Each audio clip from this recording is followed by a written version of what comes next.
This is Maurice Jones-Drew, and you're listening to the What's Bruin Show. 1, 2, 3, 4, 5, 6, 7, 8, UCLA, fight. You're listening to the What's Bruin Show, part of the What's Bruin Show Network, with your hosts, Jake Merrifield, Bill Shirley, Jamaal Artis, and Mike Regalado, bringing you anything and everything UCLA sports. And now, it's time for the What's Bruin Show. Hello, and welcome to What's Bruin. I'm your host, Jake Merrifield. And I'm here to talk about this game that happened at the Rose Bowl. UCLA ends up covering against the Ducks. There were some things to root for after it was absolutely soul-suckingly depressing. Just individual things, not anything really to get excited about. How about that defense? But it's the What's Bruin Show on the What's Bruin Show Network, at What's Bruin Show on Twitter and Instagram. Thank you for your support. What's Bruin Show at gmail.com is email. whatsbruin.substack.com or patreon.com/What's Bruin Show or whatsbruinshow.com to subscribe. Just a couple bucks a month. You can send the What's Bruin Show into the future, and we appreciate your support. You also get some bonus shows like Rotten Lunch. I was supposed to record that this week, but then the entire cast of Rot, Michael and Alicia, got the stomach flu. And also the BJ edition, me and Bill talking about stuff, whatever. Welcome to the BJ edition. You subscribe to the show on the Patreon or on the Substack, you'll get those bonus episodes, as well as access to the Slack channel where you can lament the poor state of UCLA football with, fans that are just like you. But you can also call Hotline 805-399-4WBS, second ring to Troy. I really thought, at the very least, we're going to get a Trojan loss today. That didn't happen. Just a bummer of a day. But also you can search the show on YouTube. You can watch the show with the slideshow that I will update soon, maybe not. But that's it. I'd be lying if I said I want to spend a lot of time talking about this game. I was there at the Rose Bowl in my awesome vintage tracksuit, and I didn't think it was going to bring the Bruins enough luck to win the game, but I certainly didn't think it was going to jinx them. But really, I think that is the reason, as much as anything else. When I left the Rose Bowl, the Bruins were down 28-3 for Christ's sakes. And as soon as I walked out of the tunnel over there, 25 or 26, literally is when Addison gets the pick six going the other way. And then, I think before I get home, the Bruins have scored 10 straight points, and it's 28-13 or whatever it was. And that's really the last bit of life that UCLA had. Certainly the defense came to life, and they were offended by my vintage tracksuit apparently and started to play as soon as I left. But there's still, minute and a half left in this game, and the question is really going to be, do the Bruins cover or not? It's 34-13 with time ticking down. It's 2nd and 12 now. And look at that. Oh, the Ducks going to victory formation. Kneel on the ball. And it's not even Dante Moore doing the kneeling, which is a pleasant surprise to me. I was hoping he wouldn't get a snap in this game. And he didn't. The Bruins cover. The Bruins cover. The Bruins cover 34-13. What a depressing thing. But that's really the story of the game. The Ducks should have covered because the Ducks were kicking the living shit out of the Bruins for about 27 minutes of this game. And then Brian Addison made a huge play and gave the Bruins a little bit of momentum, and the defense decided to play a little bit. But they couldn't overcome the horrible, crippling handicap of this Bruin offense. And once again, Eric Bieniemy's bad offense is holding the Bruins back. EB's BO is just stinking up the Rose Bowl, and until we find a way to get it deodorized, it's kind of a non-starter for this team. I don't know what they are going to do. On the bright side, the Bruins held Dylan Gabriel under 300 yards. They picked him off once. They took one back, held him to under 6 yards per play, which is well under what they average for the season. Other than that, not a whole lot of bright things to talk about. Brian Addison took 90 yards for the Bruins or so, 90-plus yards for the Bruins. The Bruins managed the entire game to manufacture 172 total yards, 125 passing yards, 47 rushing yards. Of course, that's adjusted by the negatives on the sacks. But 86 penalty yards for the Bruins, 9 penalties, 1 for 10 on first down. Let me say it again. 1 for 10 on first down. And they only ran 48 total plays for a 3.6 yards per play. That is like legendarily bad. Bad. And all you out there that, I see on Twitter, I see on the old X, just burying Ethan Garbers. I have so much empathy in my heart for Garbers right now because him and the rest of the Bruin offense are given nothing to work with. Don't blame the players in this situation, and this is generally not my take, but this year it freaking certainly is. Don't blame the players. Blame your expert coach with all the Super Bowl experience, with all the Hall of Famers that he's coached, and yada, yada, yada. This offense sucks because of the way it was drawn up and designed and coached. And I don't think you can get beyond that. And I don't think you can really talk about player execution without mentioning the coaching of the offense, how it's called, and the design over and over and over again. It's like 80-20 in my book at best. And it didn't have to be this way. It is a gosh darn shame. What a shame. What a shame. Shame. Shame. Shame. How bad is this? Be honest. Is this Windows Vista bad? It's not iPhone 4 bad, is it? Don't tell me this is Zoom bad. I'm sorry. It's Apple Maps bad. So just to quickly recap this game and how it got kind of lopsided, I would divide this game into 2 parts, definitely and distinctly.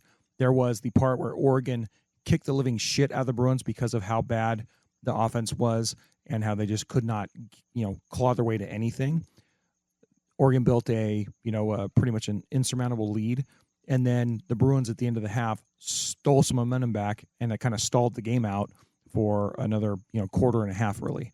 But the game starts with a couple opening drives, and actually UCLA, kind of sort of like they did against LSU, hangs a little bit.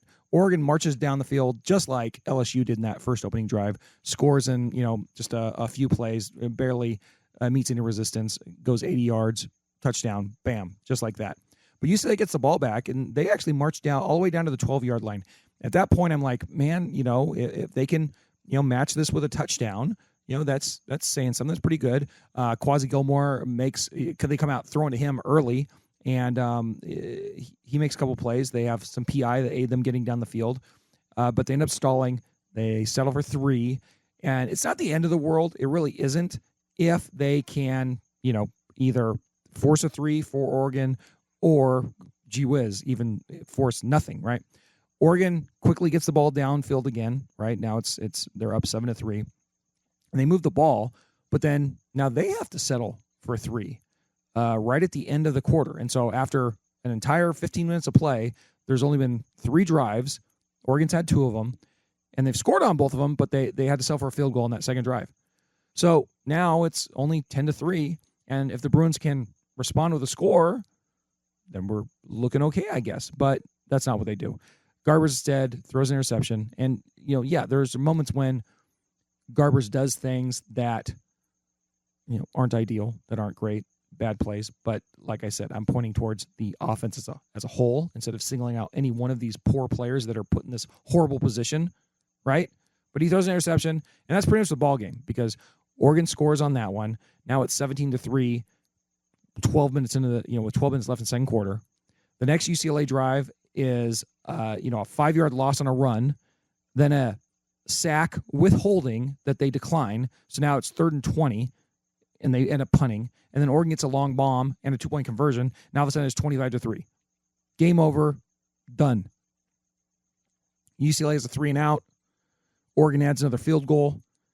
And now we're coming down to the end of the first half. And incidentally, I'm walking. My routine at the Rose Bowl is kind of walking from the north side to the south side very slowly, watching the action. And literally, the game's done at that point. It's 28-3. But I walk out of the Rose Bowl, and I said earlier, I walk out and I'm looking at the big Rose Bowl plaque that's in high relief right there, right outside of Tunnel 25. I think it's called the play or the handoff or something. Looking at the plaque for the game I was at last year, the Rose Bowl, Alabama and Michigan, Nick Saban's last game. And I started to hear the crowd erupt, and that's Brian Addison taking that pick on the Oregon receiver falls down, and he takes it back to the house, and that's wonderful, and it's great. And then UCLA ends up going into the half down 28-10, and they get the ball back coming out. So I really think that was going to mean anything as far as the terms of the game? Not really, and it turned out to be that way. But it certainly changed momentum. And in the third quarter, the UCLA defense comes out and plays their butts off, right? At the end of the first half, Brian Addison has like almost 100 yards of offense off his pick six.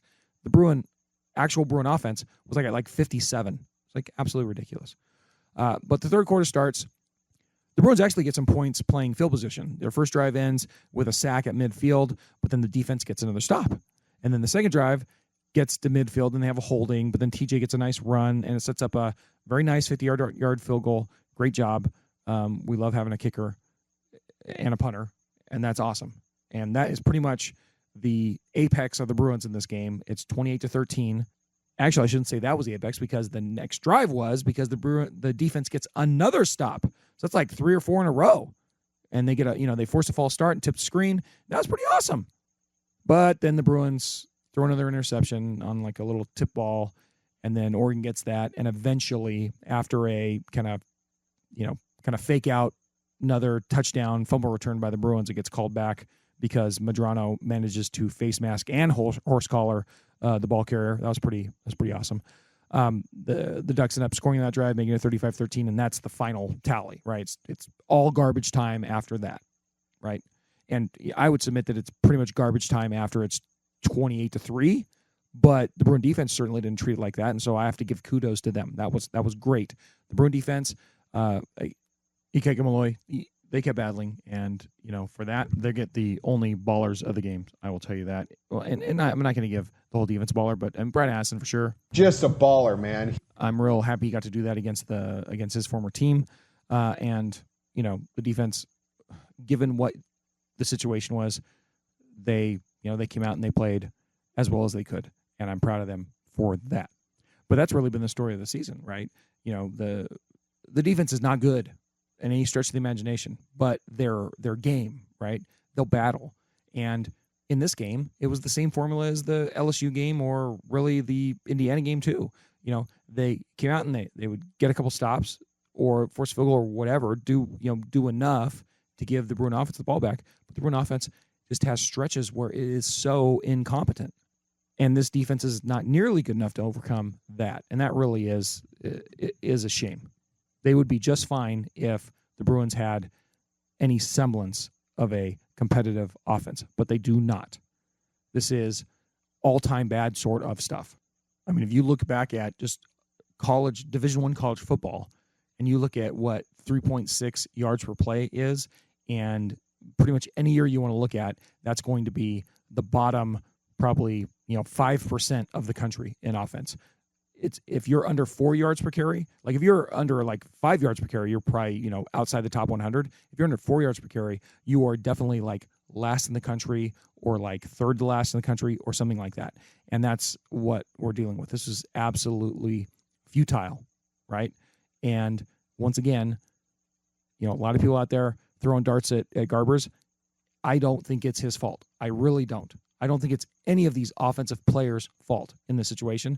And you can cast blame where you want, but I don't care if they put in Justin Martin. I don't care if they get a whole new offensive line. I don't care if they get all new receivers, which I don't think we need any of those. They were all pretty good last year.